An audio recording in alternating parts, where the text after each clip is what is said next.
Trevor, I don't know why this suddenly allowed me to log into your account. I've never seen it as an option, and you've been missing for a week in my life.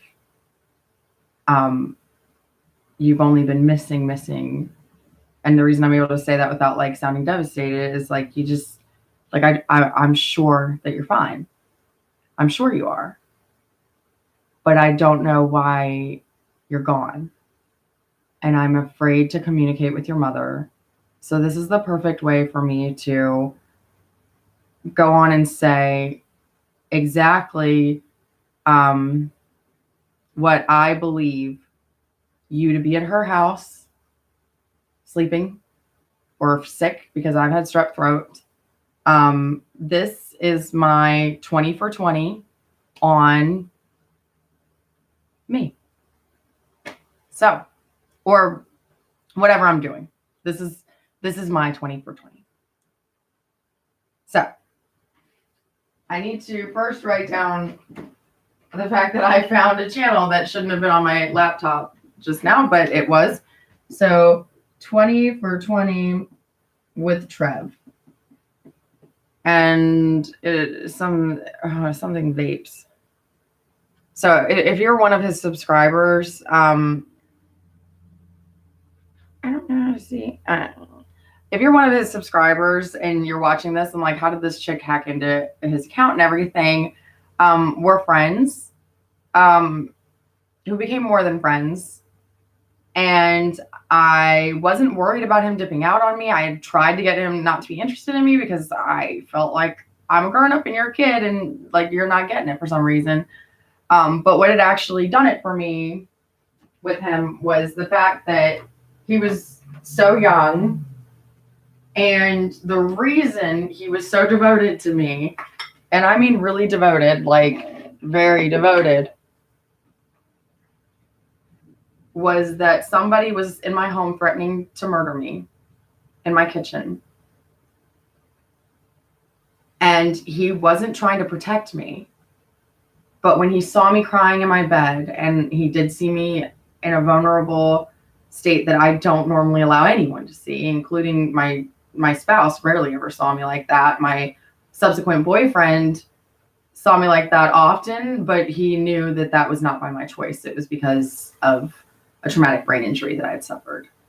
But so for this young man to see me like that, I looked up, I opened my eyes, and I said, will you please sit with me while I sleep? I only need an hour. And then you can wake me up and you can go back upstairs and hang out with Eddie. But that man terrified me. And he said, I'm just going to sit here and play my video. I don't know what you're talking about. I couldn't say it like he did. But anyway, that's what was. I don't know how he stayed awake playing video games. I assume his adrenaline was rushing. But I remember he mumbled under his breath, why would he say that you're a mom? And I looked at him and I was like, that's how you see me? And he was like, you are.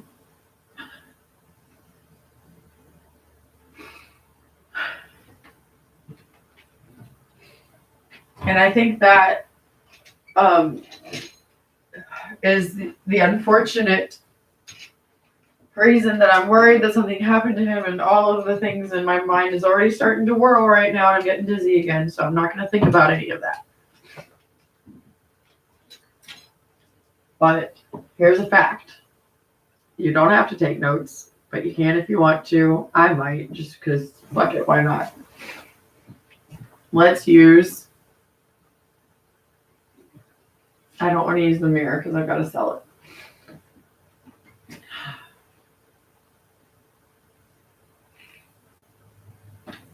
Let's replace the facts from April Fool's Week because it's gone. So Zay, I know you need a nice new phone. And you got one actually last night. And I said I was going to get Dakota's to give to you from the Lynchburg Police Department. I didn't do that. But thank God that you got your own. Robin needs to sell some shit to clear out all of the negative energy. This is actually very positive right now, but the thing is that clutters my mind as well. I have obsessive compulsive disorder. I'm not going to get into everything. Oh, but look, we've already got 2 facts now. So,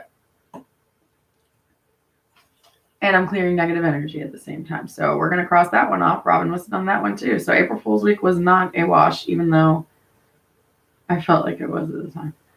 And I'm going to erase that. What is today? It's the 11th. So we're going to start, all right, 11, 12. But here's Trevor. I'm just going to read all these out and I'm going to delete them. Delete, erase. I'm going to not use this. Trevor needs to sleep more and save money so he can increase it, and he can save money for independence. I wanted him to be able to move out of his mom and dad's and start saving so that he could regain custody of his daughter. And I can't remember her name, but I remember that Misty is her mother, and she does not allow him to see his child either. Eddie owes me $50 plus my car for selling my ass without permission. So, actually, that's a good point. Eddie does owe me $50.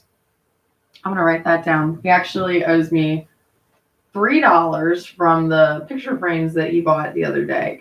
And I did start decluttering. See, so all of these things have come to fruition. And that's incredible. But now I'm sitting here like, oh gosh, there's more things to do. So while I'm, teaching you a little bit about me, and you're like, I don't even know who the fuck this crazy chick is or why I should care. And I agree with you. But humor me. Yeah. So, I'm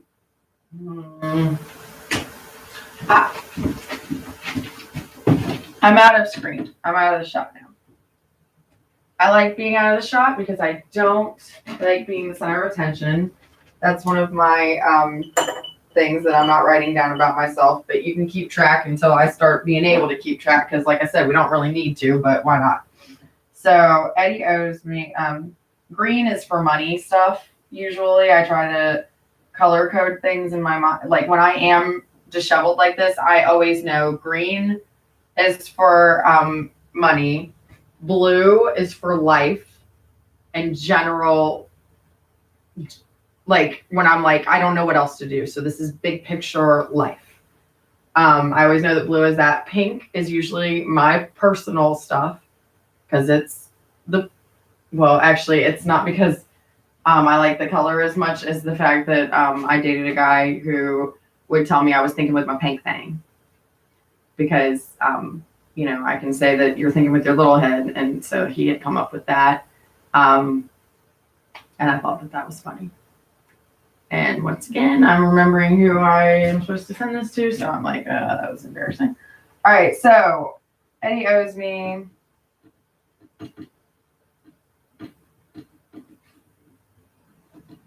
$50 plus the $3 for the frames. Did he give me? Yeah, he gave me 7, 8, 9, 10. Yeah. Okay. Dad needs to tell me what he wants done before leaving in the morning. He did not do that, but we made up yesterday. After he gave the keys to my car to Eddie, after I asked him not to, I said, Dad, you don't know that guy? And Eddie is not someone I feel comfortable giving the keys to anything to, let alone my home. And that's what's on that fob. So stop. And he was leaving me at jail for weekend jail for violating a protective order that my ex-husband had taken out against me because he said he was afraid of me, which is funny because he psychologically destroyed me. I don't know if he meant to. I struggle with that every day. And at one point, my higher power said, does it really matter? And I was like, no. And then that led to, okay, so why don't we just assume that no matter what, this happened, because it did, and that I'm going to deal with that. Why don't you deal with whatever you were doing right before you got stuck on that? Did he do it on purpose or not? Because that's my thing, is that I don't hold grudges. I used to. I mean, I used to be normal like everybody else. Sometimes I would, sometimes I wouldn't.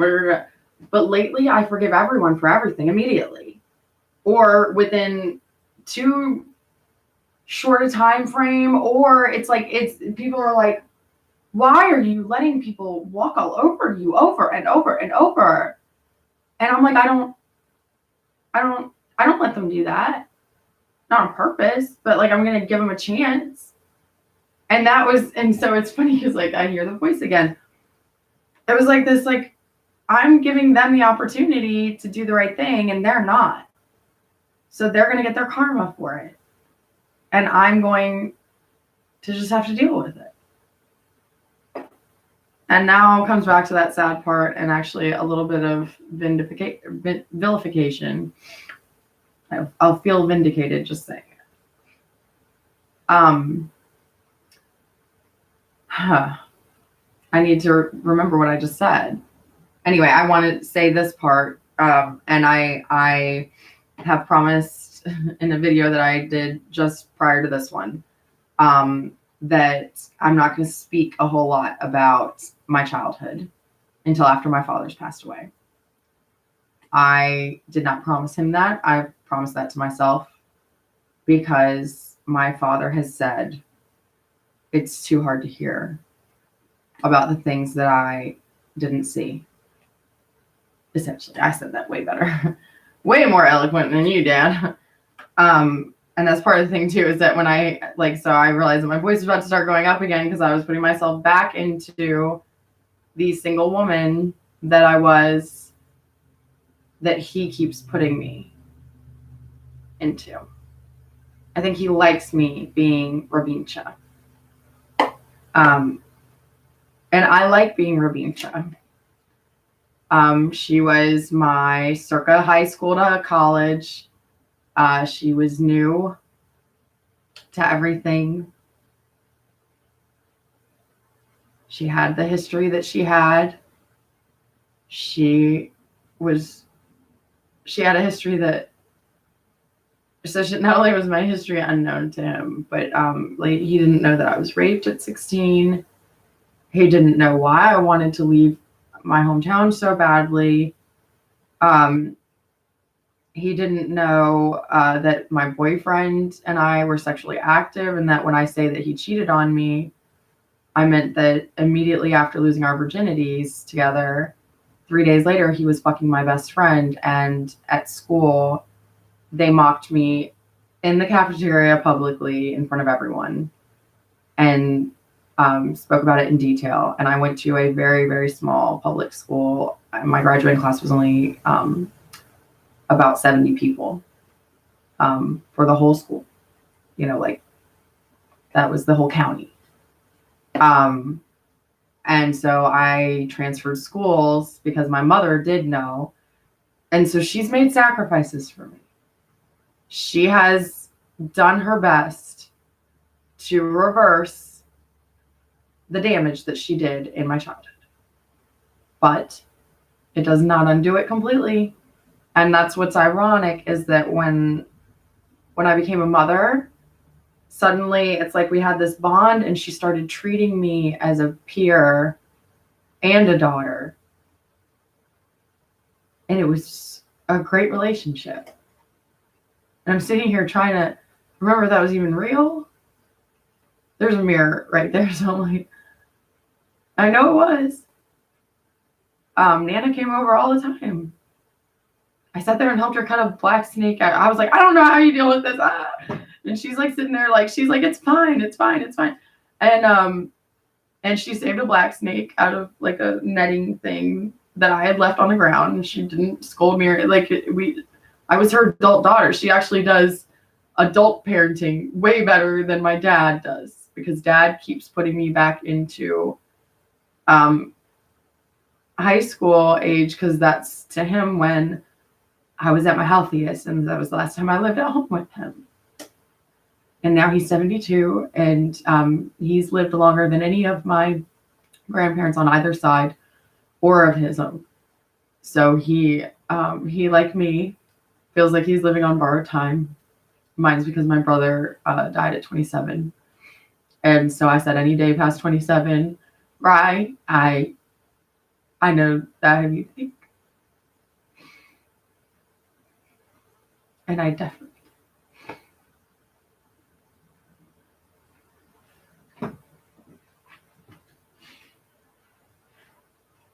Sorry. So, regrouping.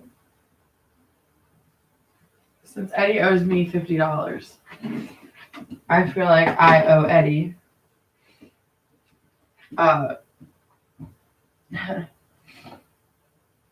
I owe him an apology.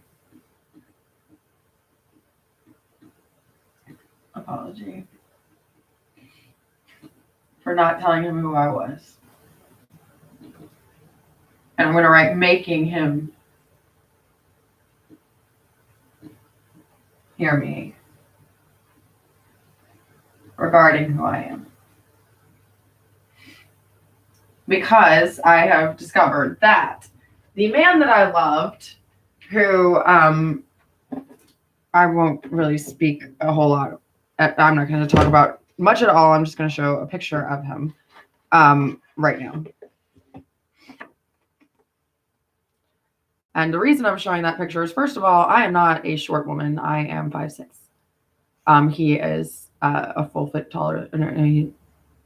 Well, actually, so I shrunk half an inch, so I'm 5'5.5". He's 6'5". So he's a very big man. But for some reason, I like to show this picture to people because I'm like, he's just doofus. He's just big doofus. Like this. And so after you've seen him now, I'm going to show you a picture of my brother who passed away at 27.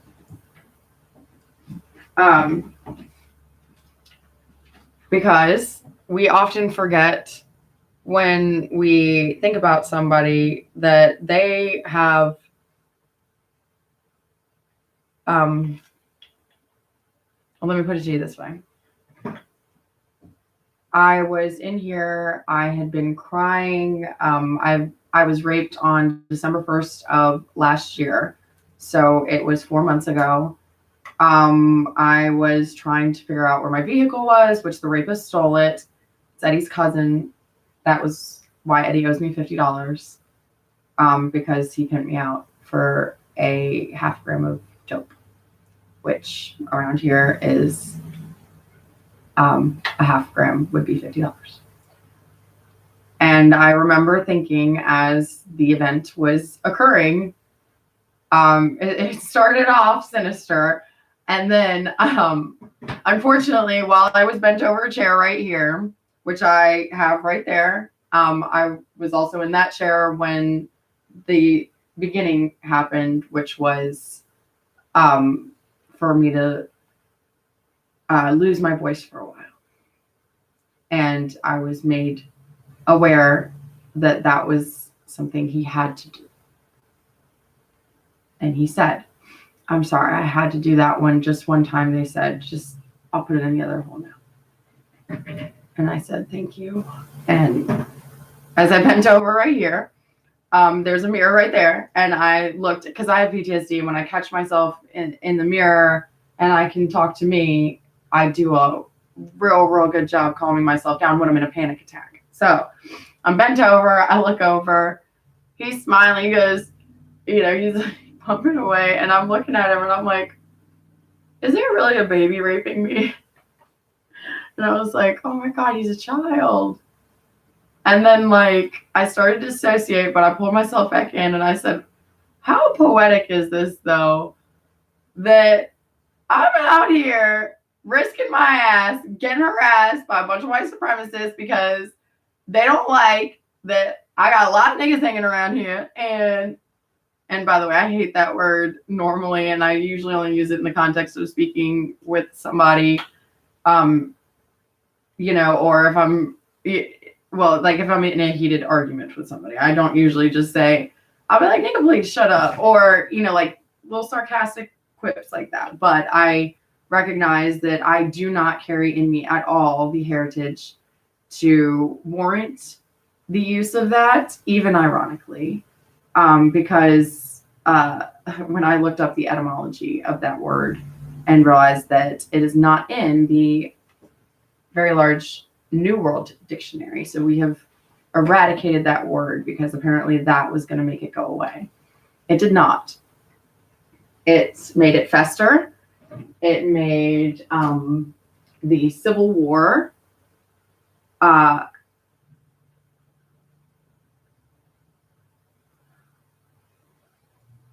Civil War was the death of the beast.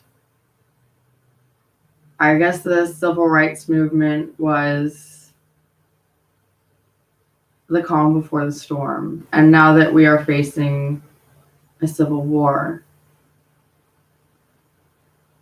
in America in 2019, and war these days means a lot of bad things.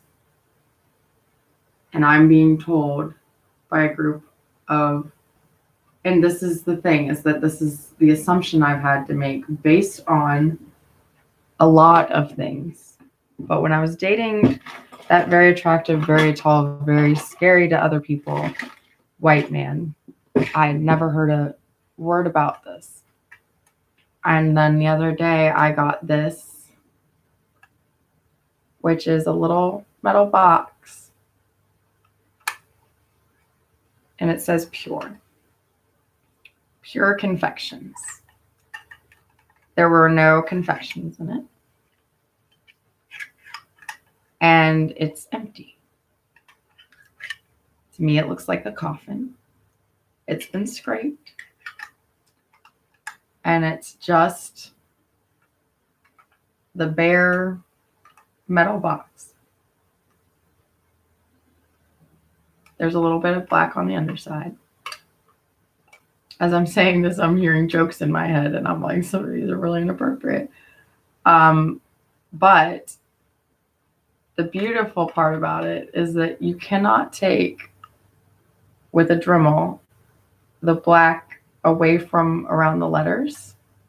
So it just makes it stand out even more that it says pure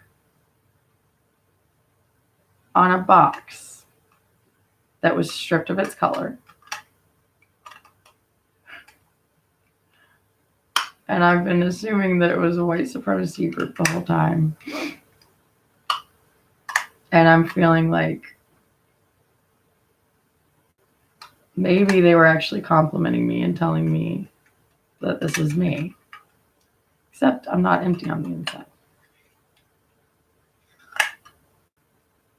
I've got a lot of light. Which could be confusing if you think that I mean that I'm light in there. And I am light because I don't weigh a whole lot, because I don't eat enough. But had they included the confectioner, the candy, that would have provided me a little bit of calories and help get my booty big again.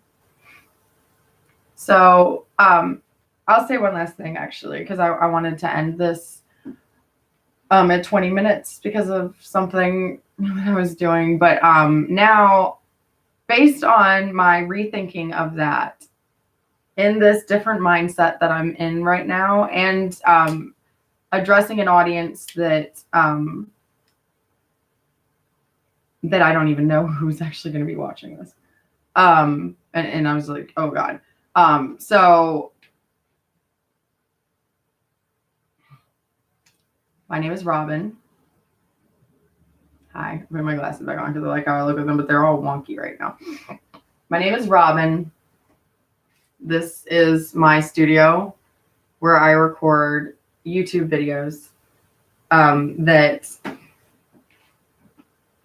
I started doing as therapy. So it was on my phone.